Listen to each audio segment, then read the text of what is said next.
Hello and welcome.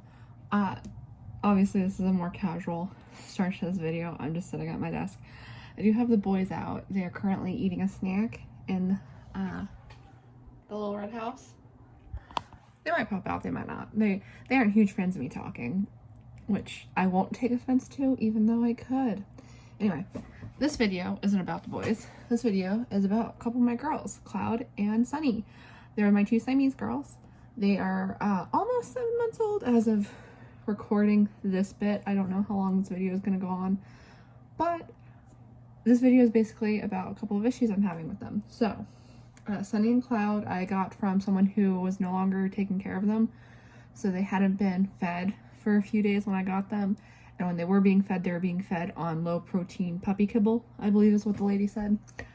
So they were super skinny. I could see their spines. Their sides were like pinched essentially. And you know, not great.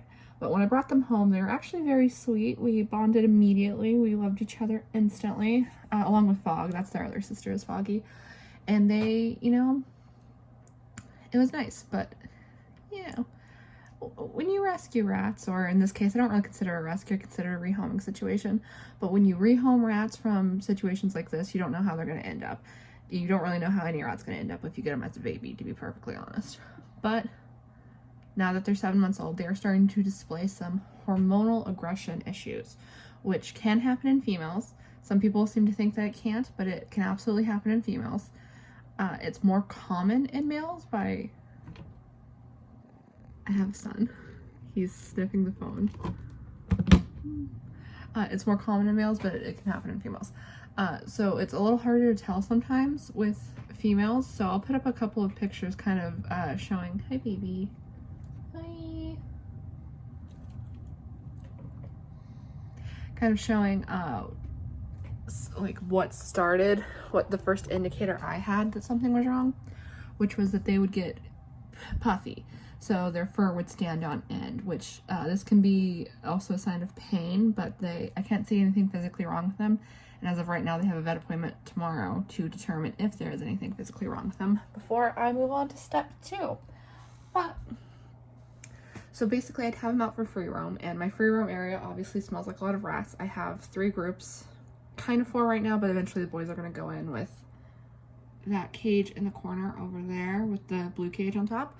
They're eventually going to go in there. The only reason they aren't in there now is because Humdrum is kind of old, kind of frail. I don't really want to do intros with her because I don't want to hurt her. I don't want to stress her out. She's delicate. She's my little baby. But they're eventually going to go there. Anyway, before I do that though, I need to take care of Sunny and Cloud. So they would get poofy, and I think it's because my free roam area smells like other rats and they're feeling territorial. This started with Cloud first about a month or so ago from when I'm recording this. And it started with Sunny, or at least I noticed it starting with Sunny recently. My Sunny and Cloud, they look very, very similar to each other. Their nose points aren't exactly the same, but they're similar enough that if I wasn't looking for it, I would just assume the one who's agitated was Cloud, which I feel like is what was happening because Sunny seems as bad as Cloud does, so it's possible that she just got bad at like a rapid pace. But in all likelihood, I was blaming Cloud for things that Sunny had done. It's complicated. But when I realized what was going on and I decided to make the vet appointment for Cloud, I put a mark on her tail. And that really told me that it was both of them. That's how I figured out it was both of them. Because then I was really paying attention. And if I didn't see them, obviously I didn't see the mark when Sunny was doing things. So anyway, so the puffiness and then agitation in the cage. So they would just get really puffy and agitated while they were in their cage hanging out. Humdrum, unfortunately, has been taking the brunt of this because they're not related to her the way they are to Fog. And Foggy is also the alpha of that cage, so they're a little bit more hesitant to take her on than they are Humdrum, who was old, not their sister, not the alpha, you know, what have you. And also a bit of a grump, so they also hold grudges against her. What are you doing? There's one. What are you doing, baby boy? recording. I'm trying to have fun here and you're distracting me. That's my dog. This isn't my first foray with hormonal aggression either, because Sailor also had hormonal aggression. So basically the signs you want to look for with hormonal aggression is a general like agitation around other rats, especially other rat scents. With females, oftentimes when they're in heat, they'll hump each other, but sometimes it'll be kind of relentless. The one who's aggressive will relentlessly go after the others, and sometimes when they're not even in heat, and you can tell if they're in heat if they bow their backs and move their tail, or if their ears vibrate. If they don't do that and they're still being mounted and chased by another rat, that rat might have hormonal aggression. And then there's the big indicators such as attacking other rats, biting other rats, biting you, and just like with Sailor, she's relentless. She is very focused. She picks a victim and she just goes after them. Like when I did intros with these two, her victim was Fitz. She just went after him, and she was brutal and she was consistent, and I could not get her to stop. Which is why I stopped intros, because it was becoming dangerous. Cloud and Sunny aren't there yet.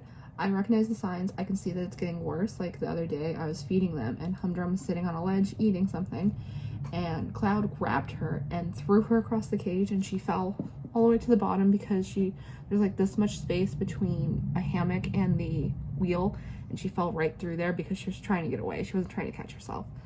And she's fine, thankfully, but you know, she's got a scratch on her back, a bite on her ear, and an abscess in the last month. And I feel like it's because of Sunny and Cloud. So I have a vet appointment tomorrow to determine if there's anything physically wrong with them. And if there isn't, I'm gonna get them spayed, and we're gonna go along on this ride together. I will walk you through everything. That's the point. Yes. And I'll insert some clips of their poofiness to show you kind of what I mean.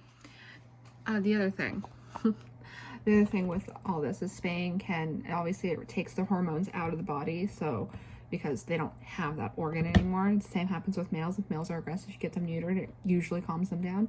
It's not as effective as females, but still mostly effective. It was not effective in Sailor's case, debatably. Like, she doesn't try to bite me anymore, but she still will go after other rats pretty relentlessly. But I'm hoping that since Cloud and Sunny aren't that bad, it'll be fine.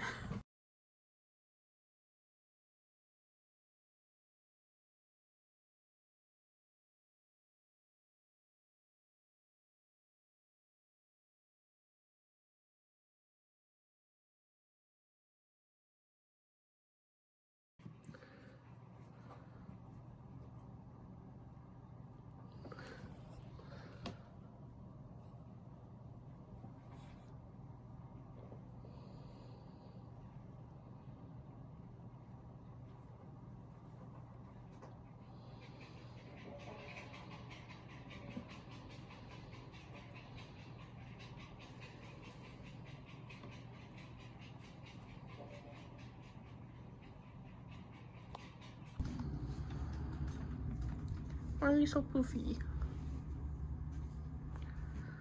Oh, baby. Okay.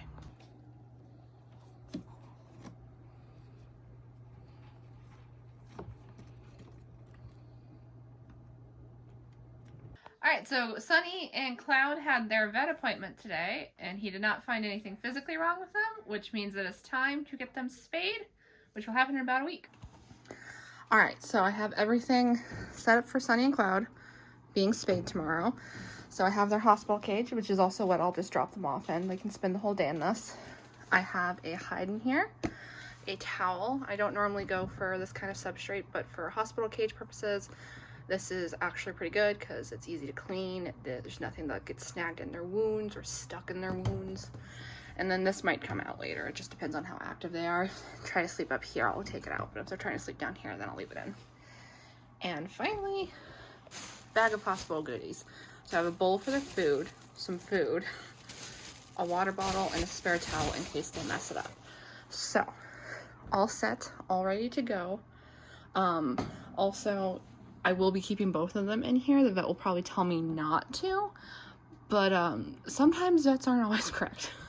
So since they're going to be going in together and they'll have proper pain management, it's unlikely they'll chew on their wounds, hopefully. If they chew on each other's wounds, I'll remove them. I'll separate them, obviously. But if they just chew on their own wounds, well, being separated is not going to help that. It's a stress thing.